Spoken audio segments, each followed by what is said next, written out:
दलित की बेटी के लिए हर मदद को तैयार हूँ, कांग्रेस विधायक ममता राकेश। लेकिन भगवानपुर ब्लॉक की भाजपा समर्थित प्रमुख करुणा कौनवाल के निलंबन का मुद्दा बेहद गर्म हो चला है, जिसमें भाजपा की गुटबाजी की बयानबाजी तो थी ही, आज कांग्रेस विधायक ममता राकेश ने भी एक प्रेस वार्ता करके भाजपा के पूर्व विधायक को खूब खरी खोटी सुनाई है। दरअसल आपको बता दें कि भगवानपुर में भाजपा समर्थित ब्लॉक प्रमुख करुणा कर्णवाल को पिछले सप्ताह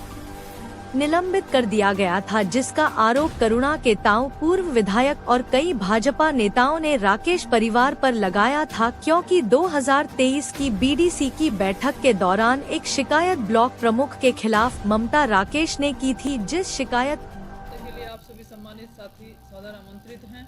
इस प्रेस वार्ता का विषय यह है कि जिस तरह से एक पूर्व विधायक द्वारा हम पर क्या बल्कि राकेश परिवार पर अनर्गल आरोप लगाए जा रहे हैं कि दलित समाज की बेटी के साथ इस तरह का व्यवहार किया गया। उस दलित समाज की बेटी को ब्लॉक प्रमुख के पद से हटवाने में राकेश परिवार ने छुरा भोंका है दलित समाज की बेटी के पीठ। तो मैं ये कहना चाहती हूँ इस संबंध में, जैसा कि आप सभी मीडिया के साथी सभी मौजूद थे जब 21 अप्रैल 2023 में ब्लॉक भगवानपुर के सभागार में बीडीसी की बैठक का आयोजन किया जा रहा था, और उस समय ब्लॉक प्रमुख करुणा करवाल के ताऊ देशराज कर्णवाल द्वारा सभा का संचालन किया गया, जो कि अनाधिकृत रूप से था, क्योंकि देशराज कर्णवाल पूर्व विधायक हैं और उन्हें उस सभा में बैठने का भी अधिकार नहीं था। वो मंच पर बैठे थे और सभा का संचालन कर रहे थे। ब्लॉक प्रमुख करुणा कर्णवाल उस समय चुपचाप बैठी रही, जबकि खुद ब्लॉक प्रमुख करुणा कर्णवाल ने भी अभी कुछ समय पहले अपने ताऊ पर आरोप लगाए कि वो ज़बरदस्ती सभी कागजों पर साइन करवाने का काम करते थे। अब जब वो बेटी खुद काम करने की स्थिति में आई और उसने यही कहा था, यही उसका कसूर था कि मैं स्वयं काम करूंगी, अपने कार्य स्वयं देखूंगी, ये बात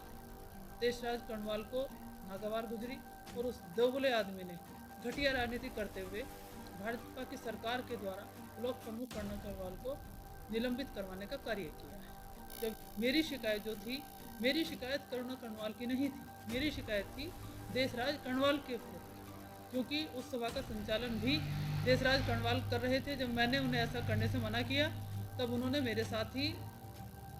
गलत व्यवहार करने की कोशिश की, अभद्रता वहाँ पर करने की कोशिश की, जिसकी शिकायत मैंने शासन में भी की थी, सचिव उत्तराखंड पंचायत राज सचिव से की थी। लेकिन अगर मेरी शिकायत पर भी कार्रवाई करनी होती, क्योंकि ये भारतीय जनता पार्टी की सरकार है और अधिकारी सरकार के दबाव में रहते हैं। 2023 की शिकायत पर 23 पूरा चला गया, 24 पूरा चला गया, और मेरी शिकायत का हवाला देते हुए अब कार्रवाई की जा रही है, जबकि सच्चाई यह है कि इस दोगले आदमी ने घटिया राजनीति करते हुए पहले तो ब्लॉक प्रमुख करुणा कर्णवाल को परेशान करने का काम किया, उससे झाड़ू पोछा लगवाता था, उसका शोषण करता था, और अब जबकि वो बच्ची खुद अपने आप काम करने में सक्षम हुई, तब उसने उसे निलंबित कराने का कार्य किया। कर्णवाल से भी कोई बात नहीं हुई, लेकिन अगर उसे एक दलित की बेटी के रूप में या एक हमारी मातृशक्ति, हमारी बेटी आगे बढ़ रही थी, उसे कहीं हमारी मदद की ज़रूरत है तो मैं उसकी मदद करने के लिए तैयार हूँ, और हमारे बीडीसी सदस्य जितने भी, चाहे एससी समाज के हो दूसरे भी, उसके साथ। देखिए, खिसियानी बिल्ली खंबा नोचे, ये जो करा है ये सब देशराज कर्णवाल की ओछी मानसिकता का परिचय है। मैंने पहले भी कहा था कि देशराज कर्णवाल मानसिक बीमार हैं और उन्हें पहले अपना इलाज कराना चाहिए, क्योंकि इस तरह का व्यक्ति ही, मानसिक बीमार व्यक्ति इस तरह की उलूल दुलूल हरकतें करता है, और ऐसा ही करुणा कर्णवाल के केस में हुआ। ना तो वो अपनी भतीजी के साथ इंसाफ कर पाए, और अब जब चुनाव में उन्हें करारी हार का सामना भारतीय जनता पार्टी को यहाँ करना पड़ा, तो उसके एवज में देशराज कर्णवाल व भारतीय जनता पार्टी की सरकार के द्वारा बेटी बचाओ बेटी पढ़ाओ का नारा देने वाली इस सरकार कहती कुछ है, करती कुछ है, और उसी के परिप्रेक्ष्य में आज एक दलित की बेटी करुणा कर्णवाल को भारतीय जनता पार्टी की सरकार ने निलंबित करने का कार्य किया। इस संबंध में ये कहना चाहती हूँ कि मेरी शिकायत बहुत पहले थी, 21 अप्रैल 2023 की थी, लेकिन उस मेरी शिकायत पर कोई कार्रवाई सरकार के द्वारा नहीं की गई। पूरा 23 चला गया, 24 चला गया, और 25 में मेरी शिकायत का हवाला देते हुए, जबकि घटिया राजनीति करने वाले देशराज कर्णवाल, जिसकी ज़मीन झबरड़ा से भी खिसक चुकी है और अब नगर पंचायत चुनाव में भी इसने बढ़ चढ़ करके इस चुनाव में भागीदारी की, और खानपुर का अपना घर बताने वाले देशराज कर्णवाल को खानपुर की सम्मानित जनता ने दिखा दिया और बता दिया कि रिजेक्टेड और डिफेक्टेड व्यक्ति को हम स्वीकार नहीं करते हैं। खानपुर से उसे खदेड़ने का काम किया है। अगर उसमें जरा भी शर्म और गैरत होगी, वो खानपुर से अपना मकान बेच देगा, क्योंकि खानपुर वालों ने भी उसे नकार दिया है। तो इस संबंध में मैं यही कहना चाहती हूँ, अगर बात गरीब की बेटी की है, दलित की बेटी की है, तो हम करुणा कर्णवाल के साथ हैं। और मैं दावा करती हूँ कि जितने भी हमारे एससी समाज के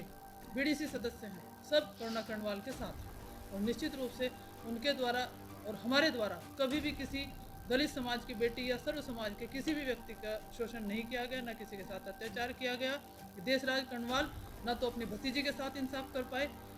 नहीं तो वो बच्ची अपने ताऊ पर क्यों इस तरह का आरोप लगाती है। और मुझे मीडिया के द्वारा, समाचार पत्रों के द्वारा संज्ञान में आया है कि आज भी जहां करुणा कर्णवाल रहती है, उस घर की स्थिति का अंदाजा आप लगाइए। एक साधारण व्यक्ति का मकान भी इस तरह का नहीं होता। और उसने खुद भावुक होते हुए बताया है कि देशराज कर्णवाल उनके साथ किस तरह का व्यवहार करते थे।